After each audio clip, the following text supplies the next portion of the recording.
Today, we look back at 1899, a moment when empire was not just practiced but justified. Rudyard Kipling calls it a noble duty, the white man's burden.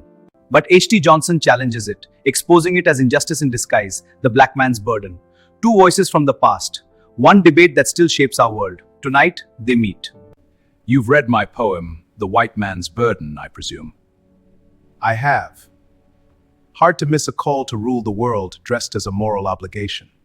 Not rule, guide. The world is uneven. Some must lead, others must be led. That is the burden. A burden that just happens to place power in your hands. You mistake intention. Empire is not profit, it is service.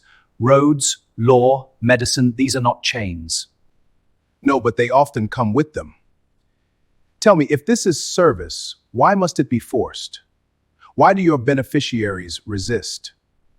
Because they do not yet understand what is good for them. That argument has justified every tyranny in history.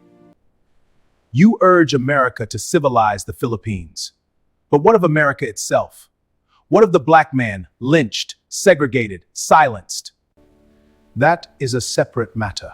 It is the same matter. You cannot export civilization when you have not practiced it. You see only domination. I see sacrifice. The empire builder gains little, only toil and resentment. Then why hold on to it? If it brings neither gratitude nor justice, only resistance, perhaps it is not a burden, but a mistake. Or a necessity. A necessity for whom? You speak of savage wars of peace. Do you hear the contradiction? War for peace, violence for progress. Change is never gentle. Nor is oppression. You call people half devil and half child. That is not description, it is justification. If they are less than human, then anything done to them becomes acceptable. You press hard, Reverend. Because the truth presses harder. Let me offer you another burden, the one already carried. Pile on the black man's burden, I wrote, not across oceans, but here in your so-called civilized world. Centuries of labor, chains, laws, violence, and still you speak of lifting others? Then what would you have nations do? Retreat, abandon responsibility? No, redefine it. Responsibility is not control, it is respect, not conquest, but cooperation. And if the world refuses order?